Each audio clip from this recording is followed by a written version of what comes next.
Bagi Anda yang baru saja bergabung, berikut berita utama kami hari ini. 3 pekerja bangunan jatuh saat memasang plafon rumah warga di Tulung Agung. Seorang di antaranya meninggal.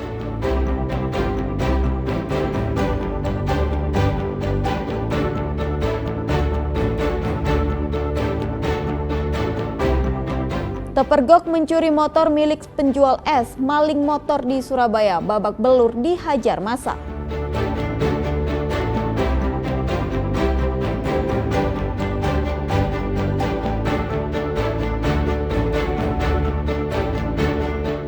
Butuh uang untuk membeli popok anak balitanya. Seorang tukang las di Pasuruan dibekuk polisi karena mencuri helm.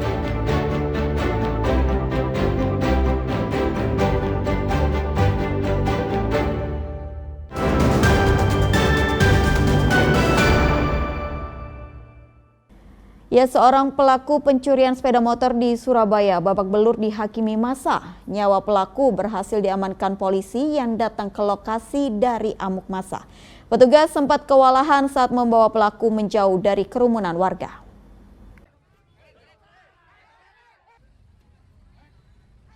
Seorang pelaku pencurian sepeda motor di Jalan Raya Sambi Kerep, Surabaya ini babak belur dihakimi massa. Pelaku tertangkap basah saat membawa kabur motor milik seorang penjual es. Pelaku terluka parah di kepala dan kaki. Proses evakuasi berlangsung dramatis, bahkan petugas harus membawa lari pelaku menjauh dari kerumunan warga. Pelaku diketahui merupakan residivis berinisial MS, warga Madura. Sebelumnya pernah ditahan di Mapolsek Lakar Santri, Surabaya dalam kasus yang sama. Pelaku berperan sebagai joki, sementara rekannya yang bertugas sebagai eksekutor. Telah tertangkap tangan oleh massa pelaku curanmor di wilayah Lakar Santri, yaitu bersebelahan dengan perumahan Geraha Natura, pintu masuknya, di mana pada saat parkir kendaraan pemilik penjual es, mereka berdua ini datang sama temannya yang kami dapatkan terduga pelaku ini adalah sebagai pengemudi. Polisi masih memburu rekan pelaku yang kabur. Sebagai barang bukti, polisi menyita motor pelaku yang hancur di amuk warga. Akibat perbuatannya, pelaku berinisial MS dijerat dengan pasal 363 KUHP tentang pencurian dengan ancaman hukuman 7 tahun penjara. Wahyu Pratama dan Sri Rama melaporkan dari Surabaya. Seorang tukang las proyek di Pasuruan harus berurusan dengan hukum setelah terpergok mencuri helm di sebuah minimarket. Pencurian helm tersebut dilakukan demi mendapatkan uang untuk membeli popok anak balitanya.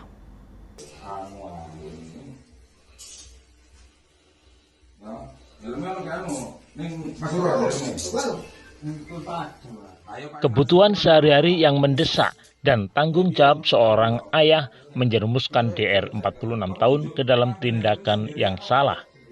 Pria yang berprofesi sebagai tukang las proyek ini terekam kamera pengawas saat mencuri sebuah helm di area parkir minimarket Jalan Dr. Wahidin Sudirohusodo, Kecamatan Purworejo, Kota Pasuruan. Dalam rekaman CCTV, pelaku memarkir kendaraannya di samping motor milik korban. Setelah mengamati keadaan sekitar dan merasa aman, ia langsung mengambil helm yang tergantung di spion motor. Berbekal rekaman CCTV tersebut, petugas kepolisian berhasil mengidentifikasi wajah pelaku serta nomor plat kendaraan yang digunakannya. DR diringkus di rumahnya di Kecamatan Grati, Kabupaten Pasuruan. Saat ditangkap, DR tidak melakukan perlawanan.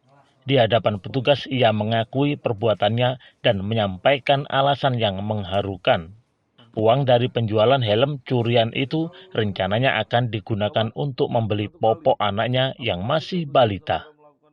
Pelaku memang dari Kecamatan Grati, yang mana pada saat itu anggota langsung melaksanakan penyelidikan, kemudian diketahui bahwa pelaku ada di rumahnya, kemudian dilakukan penangkapan, dan pelaku juga waktu itu kooperatif, kemudian menunjukkan BB yang diambil serta semua pakaian yang digunakan pada saat terekam dari CCTV. Akhirnya berhasil kita amankan pelakunya. Sejumlah barang bukti disita polisi, di antaranya helm hasil curian, pakaian yang digunakan pelaku saat beraksi, serta rekaman dan foto tangkap layar dari CCTV. Pelaku harus menjalani proses hukum dan mendekam di sel tahanan Mapolres Pasuruan Kota.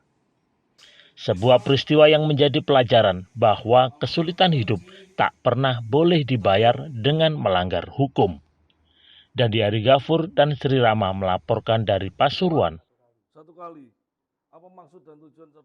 Sementara itu, komplotan pencuri hewan kembali beraksi di Jember. Pelaku tergolong nekat sebab menggiring sapi curian melewati permukiman penduduk sejauh 500 meter sebelum menaikkannya ke atas mobil pickup.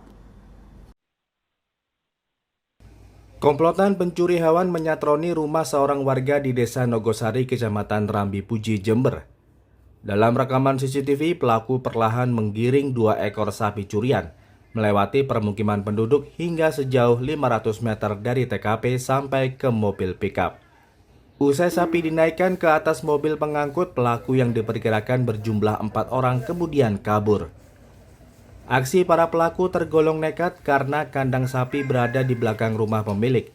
Pelaku diduga sudah mengetahui dan paham wilayah sekitar, karena dengan santai menuntun sapi curian saat malam hari. Korban baru menyadari ternaknya hilang pada pagi hari dan mendapati pintu belakang rumah sudah rusak. Aku lewat mana kira-kira? Dari utara, Pak. Dari Alor, Kolor. Lewat pintu. Lewat pintu samping. Dirusak atau gimana? Ditarik. Emang nggak dikunci, Pak ya? Nggak dikunci. Ditarik ke dikunci karetnya, ditalin karet. Oh, memang sapi ditaruh dalam rumah ini? Iya. Nggak dengar suara apa-apa, Pak? Enggak. Berapa ekor, Pak? 2. Polisi masih menyelidiki kasus ini dengan mengidentifikasi para pelaku berdasarkan rekaman kamera pengawas. Di mana pelaku ini berjumlah 4 orang ya, 4 orang, dan kerugian sementara berdasarkan pelaporan itu sekitar 30 juta ya, dengan 2 jenis sapi yang berumur 4 tahun dan 4 bulan. Selanjutnya saya melakukan himbauan kepada masyarakat. Terima kasih juga atas produknya, adanya CCTV, tetapi tidak mutlak. Kita harus bersama, kita harus siskamling, kita harus mengedepankan harga primas, jangan mengandalkan CCTV. Akibat pencurian sapi ini, pemilik merugi hingga puluhan juta rupiah. Pemilik sapi berharap agar para pelaku segera ditangkap. Tommy Iskandar dan Sri Rama melaporkan dari Jember. Nunggu pickup, anaknya disembunyikan.